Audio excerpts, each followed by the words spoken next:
Cheers to love, success, and family, darlings. Are we set? I mean, let's go play the intro. Well, actually, wait. We have to make Shaylee watch it, actually. Let's go make Shaylee watch the intro.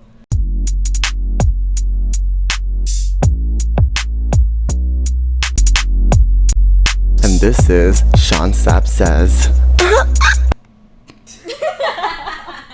I love it. Isn't it so cute? Okay, you guys will end up seeing it in the beginning of this video.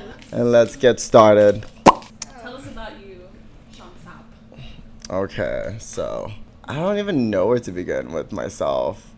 I feel like Sean Sapp has always been someone so out of like the box, so like just so different. The way I thought, the way I used to like look at things and observe people and just study like even just gestures and actions and feelings and mindsets and like looking at people in so many different ways at such a young age. I was in elementary school and I'll just look at people or I'll look at our teachers and I can already tell if they're not having a good day or something is like really is just on their mind, or I don't know, like the way I pretty much grew up as like in the beginning of like everything when I just like I guess you could say saw this world. I feel like I thought so differently. Maybe there's other people who did think differently too, as much as I did, but maybe the differently was a little bit more of a different style of like differently. Like there could be like the whole anime, and there could be like the whole like gangster, or there could be like the, you know, having a family, like little simple things that how this world works or how like humanity is, I would say. But I always thought more outside the box as a human. If that makes sense. And I think that's what has definitely got me to where I am at this moment. But yeah, Sean Sapp is just this ball of really cute, like lightage energy. Like I'm just like this really cute color. And like it's a color that you don't even probably know.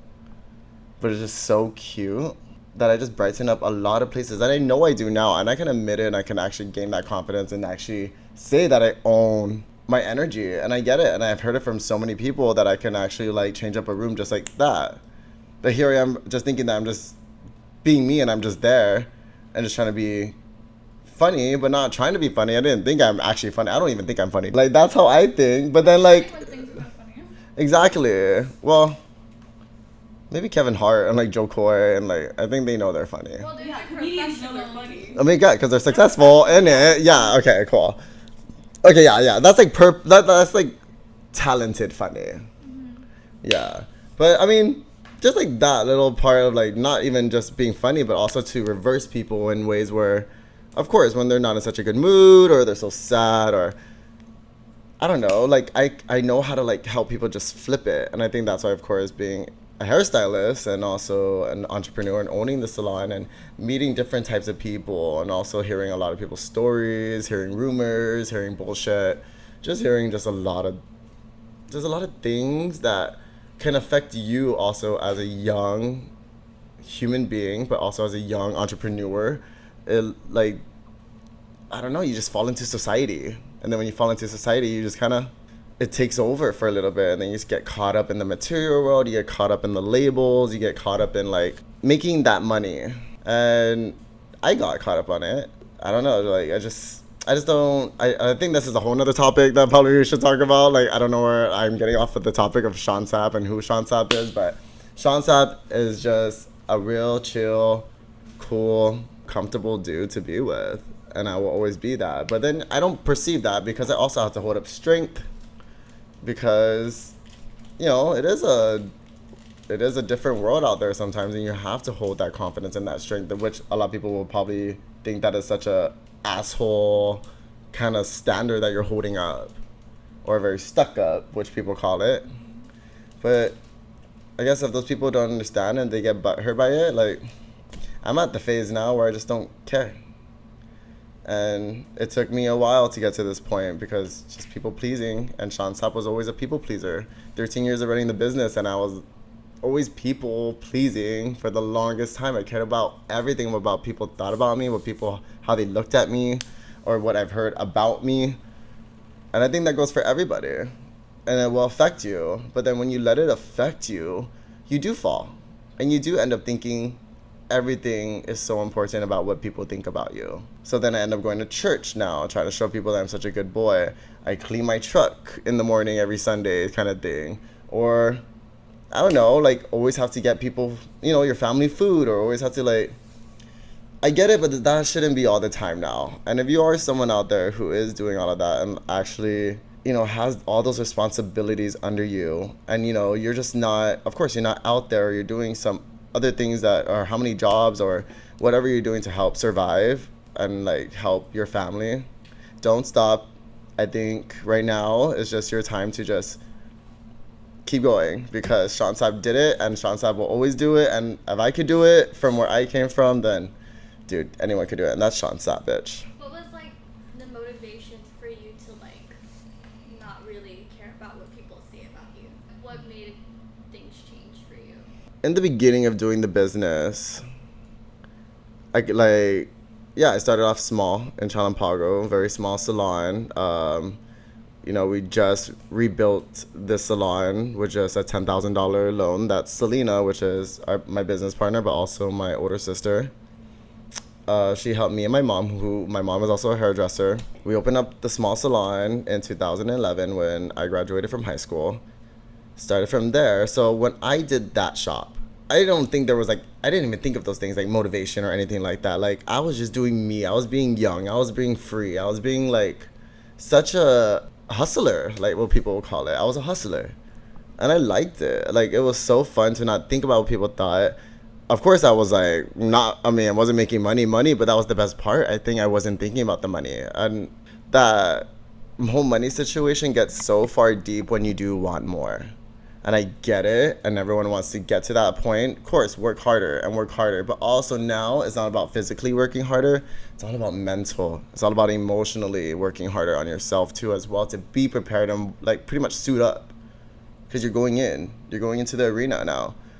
So if you ever want something, you ever want to create anything, it takes a lot of more just physicalness to get to a place.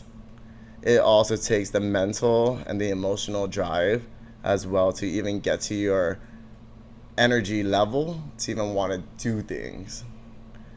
So that's something to really think about with others. And the only way to keep up the motivation now, so when I did start off younger, didn't care about motivation. I just did my thing. I was just rocking it out, but in a smaller town where people didn't know me as much until I was trying to get out there. Then once I started to get out of that little place and start to go into a bigger space, which was like 4 times as big as my first salon, I was starting to head for the fame, what you can call it. But I was aiming for the fame, and I was aiming for the money. I was aiming to be the top, and I was aiming to almost like even shut down businesses, or like not businesses, but like salons. I wanted them to like not have clients. I was in that mindset of like, I win. And honestly, yeah, you're gonna win. You're gonna feel like it. You're gonna have the moment of being like on top, which is pretty dope. But something will always come back to kind of guide you back down again and make you realize again what my main purpose was to do in the beginning of doing hair. So motivation, yeah, I mean, you can get all the motivation you need, but then sometimes I feel like that can also aggravate you at a time when you're at your lowest. So you can't just say you're gonna motivate someone and make them better. They also have to want it for themselves. So just get up and try to do one step at a time, and that's my recommendation. Just don't be a fat, lazy ass person, which means you don't have to be physically fat. You can literally just be so mentally fat that you're just like, you're so lazy.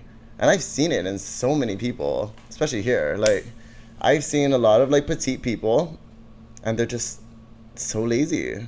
So for me, motivation is just all about in your inner work and just fucking like know that you want what you want. And if it is gonna help for the greater people, then that's when your motivation now, your real motivation, is there to pretty much spread, just like the disease.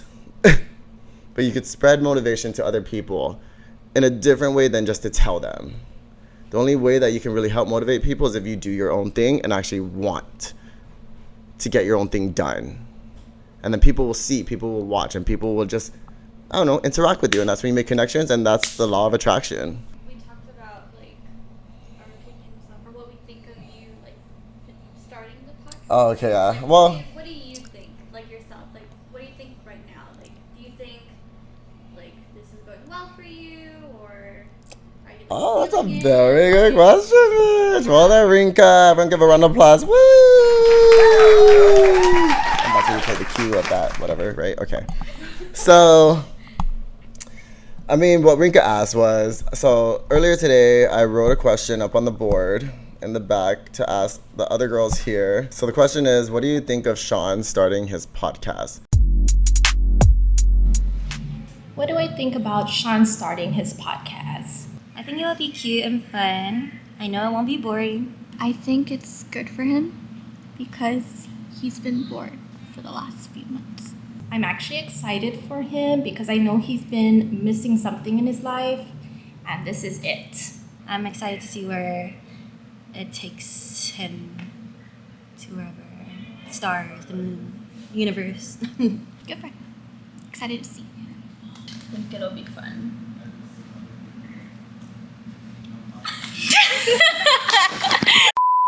So I asked that question because I also do a little bit of vlogging, which you can follow here on my Instagram at Sean Sapp Styles.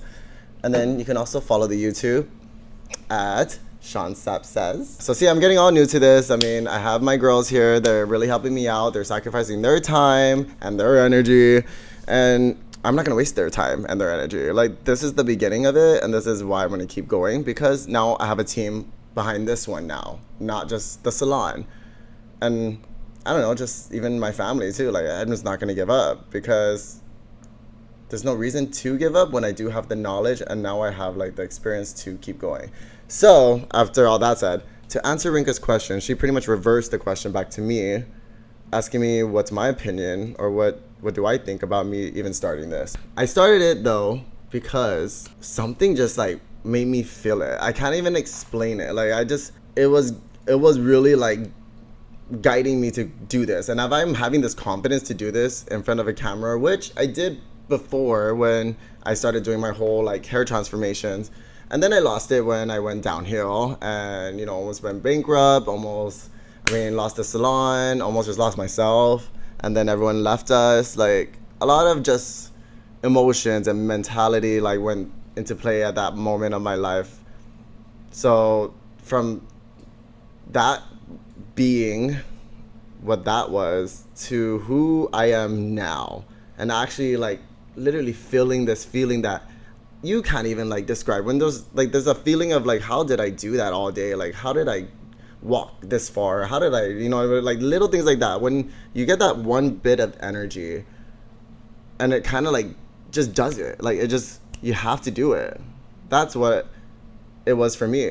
So it wasn't even like, for me, I'm not gonna even think about this. I'm just gonna do it because I can't think about it. Like, when I think about it, then I start to really think about all the negative stuff, and everybody does it. You always think about all the negative stuff first, right? I mean, you want to doubt yourself and fear yourself from anything that you really want to do because you care about what people think. You care about what people are gonna say about you, and that's the sucky part. Because I mean, everybody still does a little bit, right? But when you reach to a point where you have a real shield, a real invisible shield that could block all these bitches and these haters and these whores and these whatever people that just want to attack you. I mean, it comes with growth. It comes in time, and time will heal. But people don't believe that. People want to believe that everything is all materialistic or everything's all in this physicalness. It's not, sweetie. Like, yeah, it's just not. So, I mean, that's what I think about me doing this. I ain't gonna stop, and I'm gonna keep on going because I have a real purpose for all of this. And I hope it just helps and it touches a lot of you guys, like, and also my own team, and also the people that are trying to strive for artistry work to become actually a real career industry on Guam, which is, in due fact, is not. It's not a real industry yet. If you think about it, no celebrities of singers, no celebrities of actors, of any type of artistry else after that, like, has not brought out. So I'm just a hairstylist that owns a hair salon that is from Chalampago, and like just a real local dude that probably doesn't look local to most people, but you judge more of the outside, right? And that's how everyone wants to do it. You just judge more what people are wearing or how people look or how they hold themselves. Why don't you also appreciate why people even dress like that or why they're even out looking like that. Because that's the reason why. Hold on, lost that train of thought. Click, click, click, click. I'm thinking. Wait, what was the question again? Like, how do you feel about doing the podcast now? How do you think it's going? Yeah. Like, I know there's only one episode, but like. I mean, this is a learning lesson. This is the next step. The whole lighting now from like, I mean, the mic. We ordered some stuff. I'm not stupid. It's all about investing. But like, the hardest part is that we're in Guam, so you don't just get like the materials just like that. So you want to make sure you buy these things because you can't just like go back to the store and return it. That you have to pretty much like make sure you get all the right things. So that's my next setup. Next setup is also getting comfortable in doing this. But yeah, I just feel great. So, I'm gonna be like Demi Lovato and like, go on and try to tear me down. I will be rising from the ground like a skyscraper. Yeah, that's right, bitch. I don't know. It's been playing here at the shop lately, and I guess it's a motherfucking sign. Like, I ain't stopping. And if you also have that purpose, like if you know you have a purpose of doing what you do and you know it will create something, you shouldn't stop. And to most of those people that I probably ever talked to that are artists and are working out there and are trying, don't stop trying. I mean, really, what else are you gonna do? Like, I don't want to give out too much already on just this first introduction. I think this introduction is just supposed to grab your attention and to know the purpose of why I'm doing this. And if I am going to be the one to like, help to start up this industry a little bit more and kind of help change it for others. I'm not doing it just for myself. I'm doing it because I know I have the knowledge and I have the experience of wanting to speak now. And I'm going to speak. And then what's better is that I'm around comfortable people that I can speak with. Because when you actually meet me in person, it's best that I don't talk to you so long, because that's when I start to just like, I just can't meet people randomly in the stores or at parties or anything like that, or even out, which I try not to go out anymore. I'm not saying anything like I'm up there or anything. I personally start to get not comfortable. I think I've just been so hurt so many times, so distrusted by other people that I don't want to be around people that I can't trust as much anymore. And that's just true facts. Like, I can tell when you are a genuine person, but at the same time, I can tell when you're not. Genuine doesn't mean you have no feeling, or like when you don't have, or when you're not genuine, it doesn't mean that you don't have no feelings or you just don't care. It's just your intentions in life of what makes you happy is not what's gonna make me happy. Because my intentions in life are definitely a lot more, I would say, more mature in different ways than other people would think. I get it, like the partying, drinking, and then wanting to have sex and all of that, like that's what falls into play almost here, especially on Guam. But Guam is so small, and like people are married wanting to have sex out there that I know of, and like trying to get the youngest girls. And like, I just think I get it because I was a whore at one point. And I was messing around with older guys too that had like, I'm into straight guys more, which every gay guy says, right? Every gay guy wants a fucking straight guy. But when you actually do get it and you actually deal with the problems and the situations of dealing with straight guys, and especially when they have girlfriends or wives and you think it's such the hottest thing. But you're the play doll, honey. Which that was me. I'm the play doll, honey. I was just like, no, I'm gonna come follow you over here, and then I'm gonna go over here too because you're calling me. Oh, you're calling me again. Okay, so you're just gonna keep on going because you're the doll. You're not the one who has the house. You're not the one who has anything to do with him but his penis or her vagina. So I really put into respect with all of this too is that you have to choose the people in your life correctly if you want to live a good life, which correctly to me means you just have to choose the people you really click with and will take care of you and actually love unconditionally. Because that's what I've lost. With the friends that I had, the people and the workers that I entrusted to be like my family, they were the ones who stole from me. They stole money when I really needed the money and had to save up to pay bills and to run the salon. They also try to still like just my stuff, like just things that I own, because I'm just so careless like that. Before, I used to be that type that when I get tipped so much, I just crumple it and just throw it in my pocket. Crumple it, throw it in my pocket, and then we'll go to the store anywhere. I just like take it out of my pocket and I'll act so cool that it's all crumpled up and it's not fixed. And like now that I really think about it, at this age, at that time, when I was so young and so free, I was also so reckless and so careless. I was just not like thinking about also the convenience of others as well. I was just like, I'm Sean Sapp. I'm gonna fucking do this because I want to do it. I get it when you want to do that. That's so empowering. It's so cool to see someone be so confident and powerful to that level to even own it like that in public. But at the same time, I think it's also like a joke. Like you just look so pathetic because at the end of it all, we all know why you act like that. You're hurt. You're in pain because you're so insecure. And that's what's wrong with, honestly, Guam. And I'm going to put it out there like that. Guam is very, very insecure people. Because why? Because we followed such older traditions, older religions. And I'm not going to get deep into that part. But the one thing about it is that you put it on to the next generation, that we should follow what you were taught. But then you don't think about when you were a child to when you grew up to your maturity, that you'd think that you didn't have your fun time and did your shit with the alcohol and the drugs or hanging out with the wrong people or having sex all the time. Or we're humans. It's gonna happen. You shouldn't hold back your kids or your nieces or your grandkids, or don't hold them back. Guide them, support them, and love them. That's the major things that people need to do here. Like, let them go. If they want to go and they're adults, let them be. Like, they have to make their decisions. What are you going to do? Hold them down by the ankles while you're getting dragged when they're wanting to go what they want to do? Nowadays, for me, this generation has definitely calmed down from my generation, which is, you guys' generation is the Gen Zs. Mine is millennials, and then the one before us is baby bloomers. Okay, so that's our parents, my parents.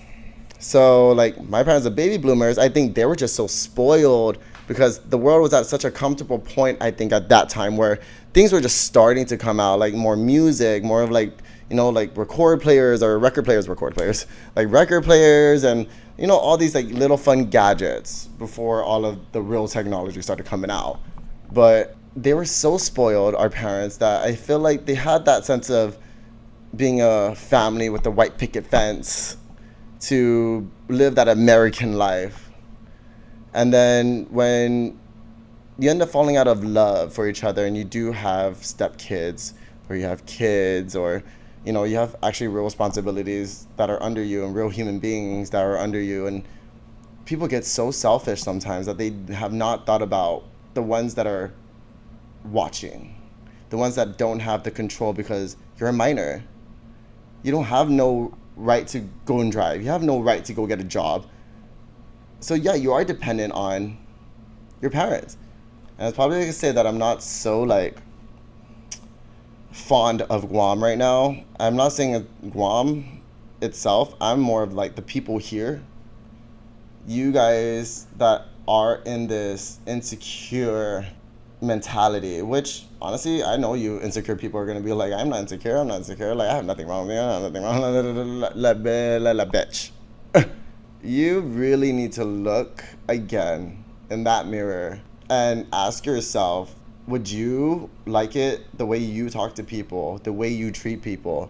Would you like it if your kids treated you like that? Would you like it if your parents treated you like that? Would you like it if your teacher treated you like that, or your boss treated you like that?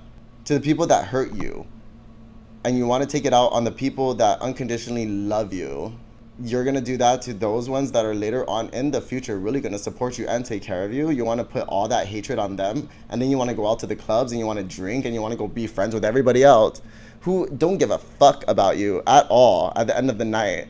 Like that right there was a split image of me at one point. I did all of that, but I still never stopped caring. And I think here people care, but they care for really different reasons here. Like, they care because they want to keep their money what their money is. They want to keep their land the way it is, or they want to I don't know, take the money from when their parents died and now their brothers and sisters and everybody that's in this family are fighting because the money. And it's going on right now. How many fucking families are going through that right now in the court system? So if any of you guys are watching this and you guys do hear this part, I think it's so pathetic that you will destroy your family's love over money that really comes and goes. Like, I mean, I guess people just are more happy when they do see the numbers. That's up to you, sis. Numbers will always come. But that's how you play the game. This life is a game, darling. Like, and if I can't stress that enough to how many people, this life is a game. You play with the numbers. You be the numbers, and you know that you can make the numbers. It's gonna be hard. Of course, yeah, it's gonna be hard. You think it's gonna be easy? This life ain't made to be easy, but also this life ain't made to be hard. It's made to just stay in the moment and fucking do what you're supposed to do at every moment. You can't go and like turn around now. I can't go back 5 minutes of this fucking podcast and tell you a whole nother story just because I thought I really led you on to a whole nother story. You're just gonna listen because you're gonna listen. Because this is me speaking my truth, and this is Sean Sapp. Sean Sapp is made now, and I'm strong enough to say it. Sean Sapp is made to be this, I don't know, this power to help in any way I can, which I'm not gonna help you financially. I'm not gonna help you probably physically all the time, but I can help by being a real, genuine person. Let's go put it that way. I'll be so genuine that I will just want to help in any way to not even guide you, not even like hold you, not even anything like that. I'm just gonna do it because I care. But when you do need to hear things, I will say it because words are very powerful. Words are gonna help change up everything. Like that, you can help change a person's perspective in any part in their life. So just remember that. Like just try to lend a hand. Be real. Fill a heart. Feed a soul. Be cute. Always be cute, guys. Okay, one more question. Let's do that. So going back to the divorce thing. Okay. I don't know how different it was for you, because for me, it was like my entire life. Like my parents were divorced. That's all I knew. But what was it like for you, having it like in the middle of your life, just like totally changed? I mean, life, yeah, it just changed. It just felt like, I mean, mom was almost, I get it. I get why she was doing it. I mean, I drink now, and I drink a lot. And, I mean, so as you bitches. Like, you guys drink a lot, too. And I know you mothers out there do it because it's hard to hold responsibilities. It's hard to be that one who mostly cares, right? Like, you want to say that you mostly care. But dads are being dads. But that's the masculinity part, and that's where we all need to balance it now, because that's where the whole conservative part, the insecurity part comes in. And that's where, I don't know, for me, just, yeah, we just didn't talk about that in another part, but that's the balance. But getting back to the question, like, going through that whole divorce part at the age of 15 to 16, like, real true story, I was faking it till I made it in high school to act like we still had money, or like the family wasn't falling apart, or like I still held a poise, a very good poise. I never let myself go still. I still try to still fix my hair. I still try to look good. I still try to feel clean. Anything I could. I remember just even going to random people's houses with my mom, and then we end up just staying there overnight. And wake up in a fucking ass random couch. I'm only 15, and I'm just in shock that I would do that. I remember even just my mom was still sleeping on this one morning, and I was just outside at the balcony just waiting because I couldn't drive. I couldn't do it. So I'm just sitting or standing out there, not even sitting, standing out there on the railing, and Sabrina, I think, left. I remember Sabrina left to the airport that morning too.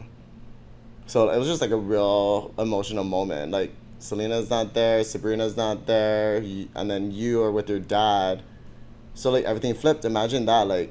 We're all in this one whole household, getting presents and going to school, getting dropped, and being a real fun family, eating Sunday dinners, and then all of that just flipped, where I was alone.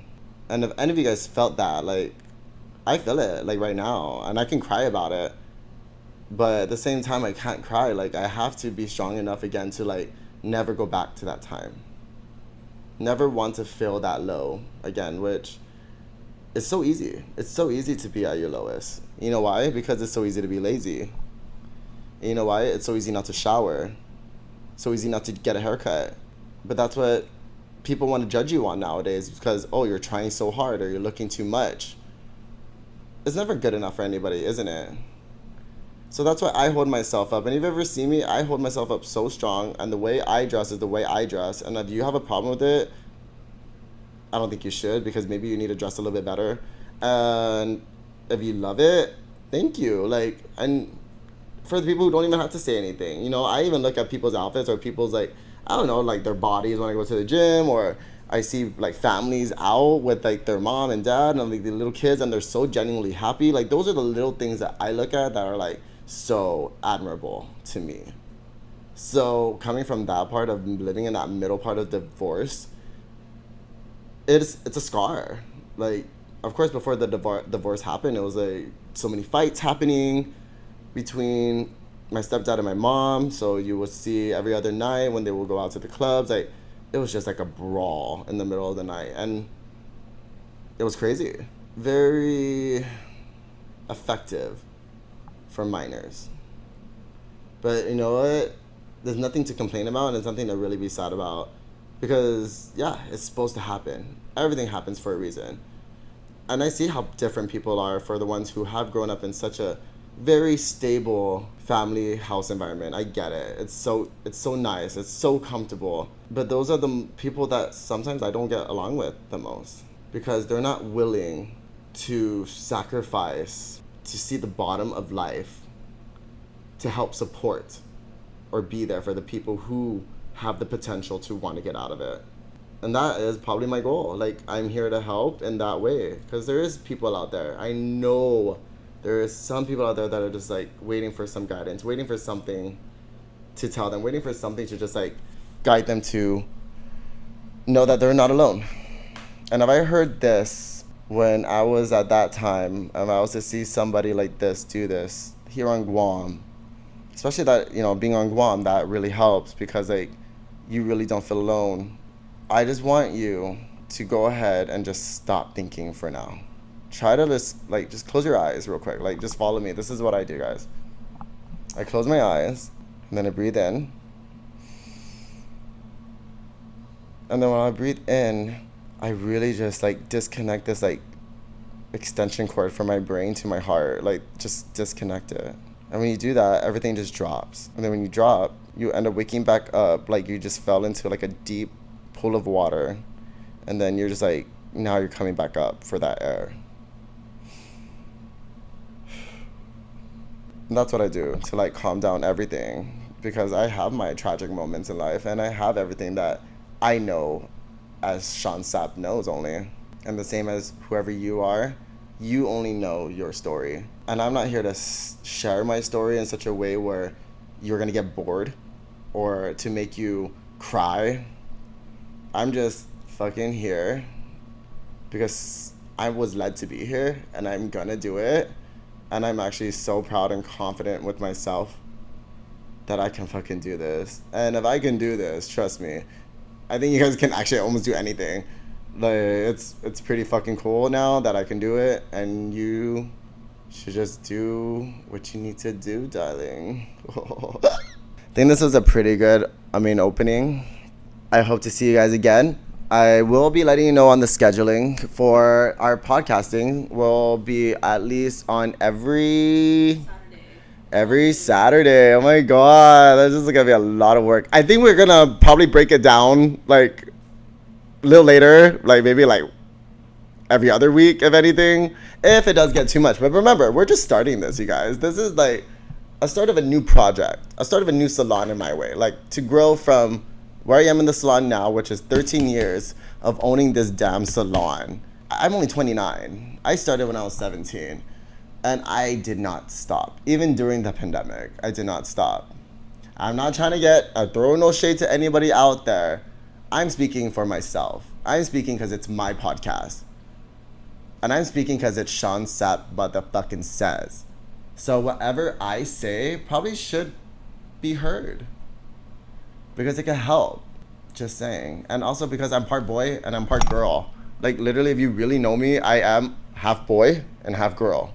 I think physically you see boy, and then really like soulfully I was a girl before or something. I don't know, but definitely, yeah, I understand both ways, and this is what this is gonna be about. And I hope to have more guests. I just hope to have like, you know, just more entertainment to this and more of a real good reason to do this now.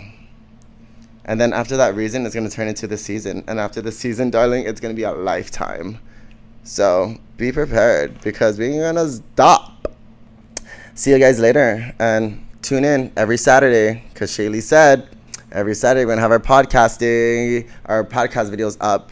And we'll start putting in the times and all that. We're still just getting used to it. So just follow us. So follow us at Sean Sapp Styles.